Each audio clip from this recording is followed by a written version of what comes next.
はい、日本橋にありますラ・ボンヌタブルの、中村です。今日はですね、カレーを作っていきます。カレーといっても今から作るカレーはめちゃめちゃ思い入れがあるカレーで、よく僕若い頃まかない作るところにやべえもう時間がないよっていう時にもういつも出してたやつです。出汁を取るところから始めて5分あればできますね。はい、すごいカレーがあるんですよ。はい、では早速やっていきます。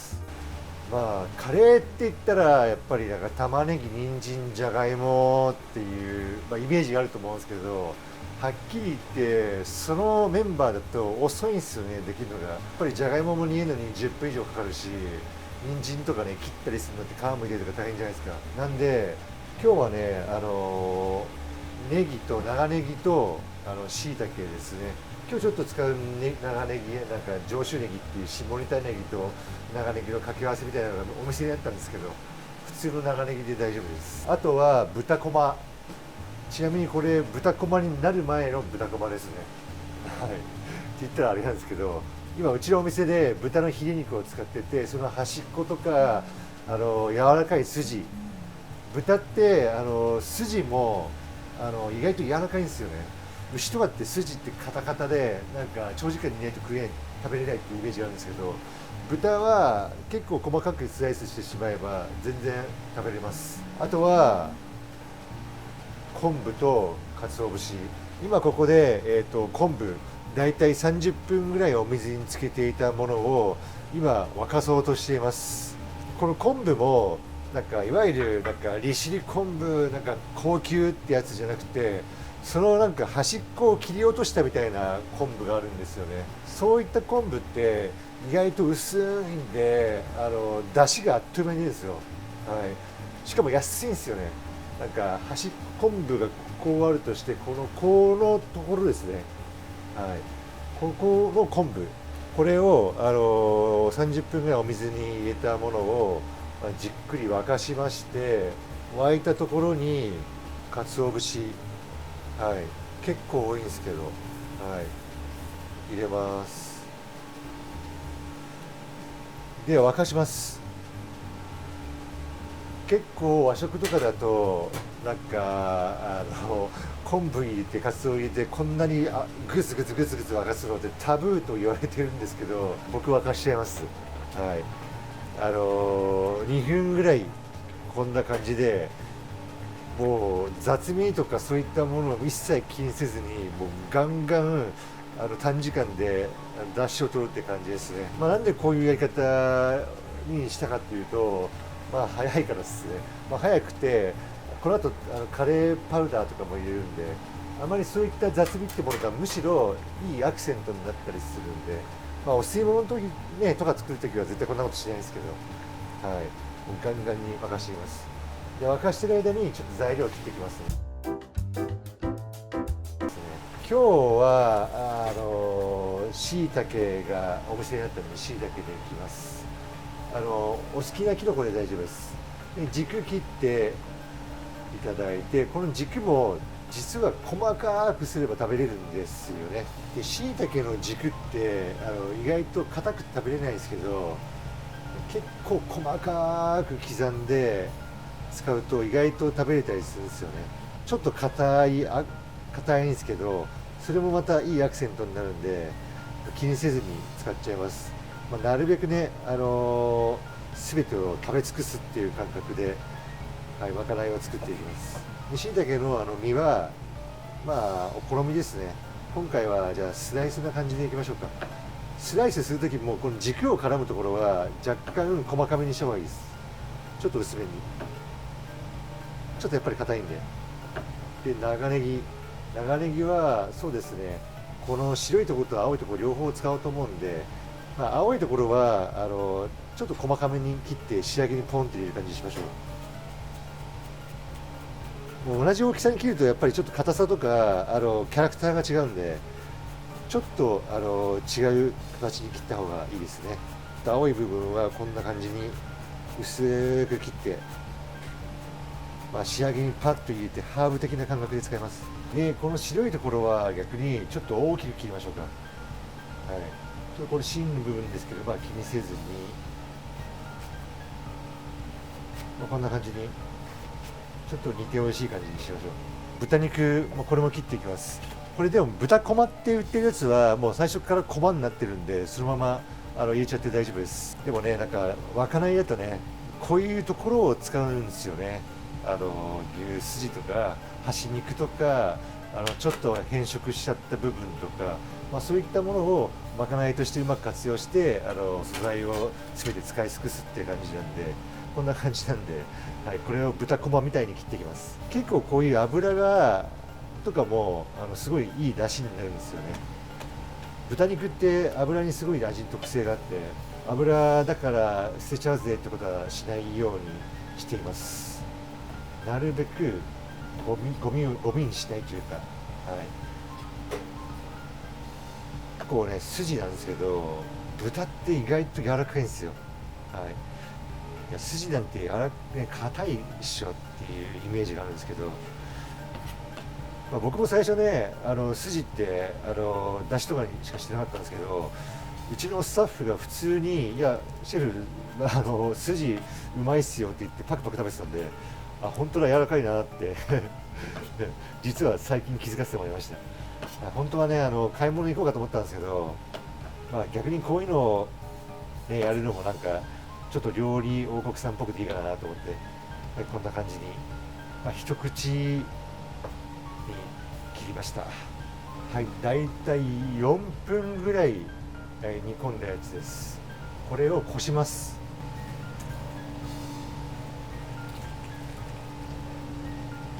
だいたい和食とかでこす時って紙とか敷いて布とか敷いて本当に濁らないようにこすんですけど、今回その麻薬で普通にこしてからさらに絞り切ります。これ普通やんないですけどね。はい、でもこのカレー、僕が作るカレーはもうこういったなるべく濃い出汁を取るっていうところですよね。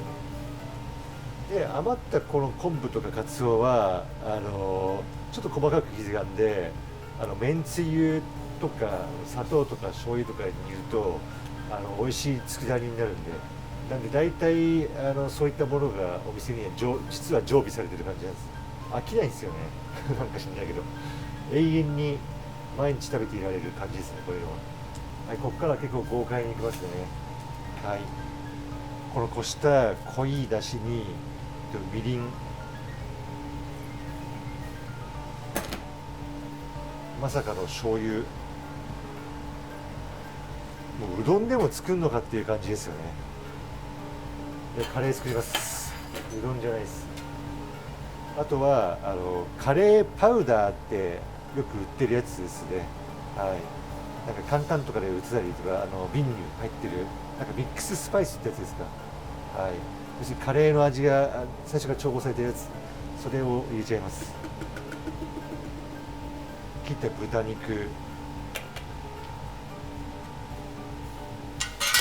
しいたけ、あとネギのまずは白いところ、ちょっと大きめに切った白いところを入れます。ちょっと煮ていきます。ネギが柔らかくなってきのことかも、ね、いい感じに出汁が出て豚肉が程よく煮えた頃、だいたい1分ぐらいですかね。はい、結構すぐ煮えるんで、これシャバシャバじゃないですか。これに片栗粉で濃度をつけます。また片栗粉って失敗しないやり方が例えば片栗粉が 15g だったら同量のお水を入れるっていう、はい、同量ぐらい、はい、お水を入れますね。これで準備ができました。も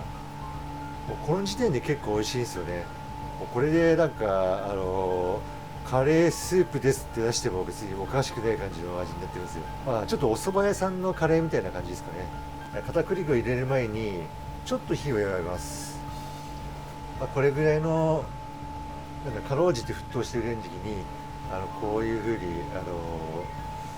ちょっと対流させてあげて、片栗粉をこうやって入れてあげるとなんかあまり失敗がないですね。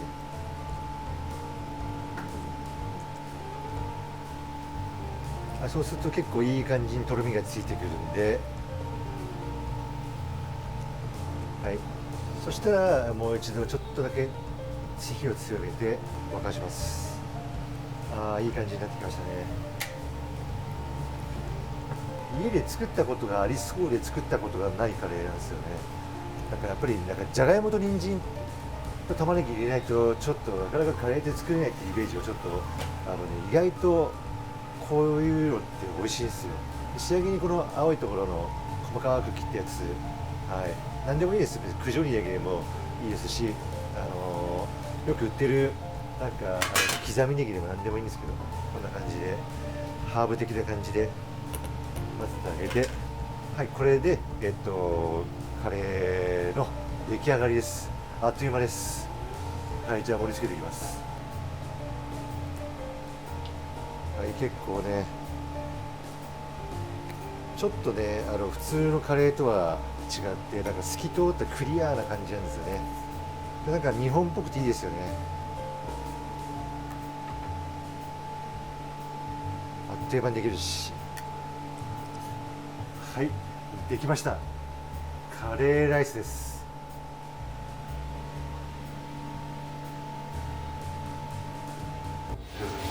すいません、じゃあちょっといただきます。どうぞ。あんまりこう焼いたりとかそういうのってちょっと煮込むだけでこんなにあれなんですね。しっかりちゃんと火も入るんですね。もう煮込んですごいいい出汁が出るものを厳選してなんか使ってるので、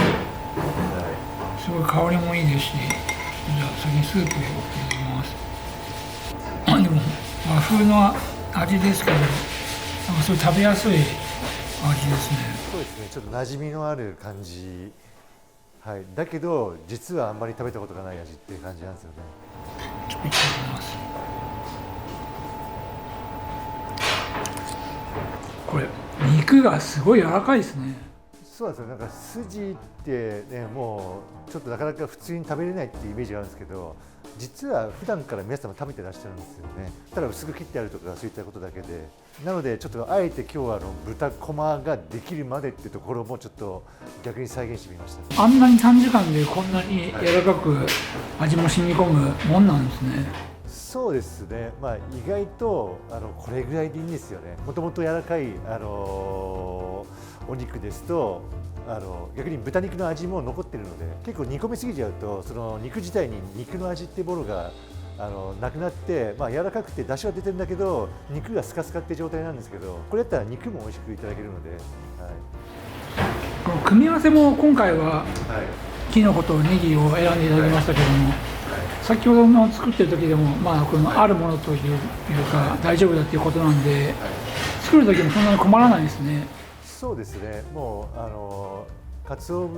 と昆布の旨味があって、それにキノコが合わせた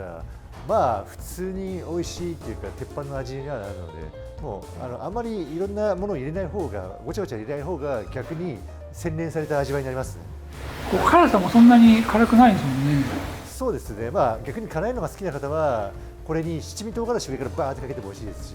なんかいろんな応用が効きます。むしろなんかもうちょっとまろやかにしたいなって時はバターをちょっとだけ加えていただいたりとか、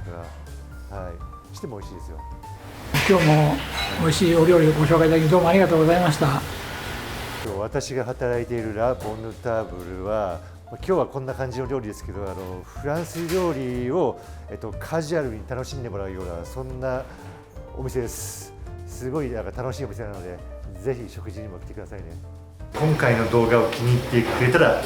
高評価&チャンネル登録をよろしくお願いします。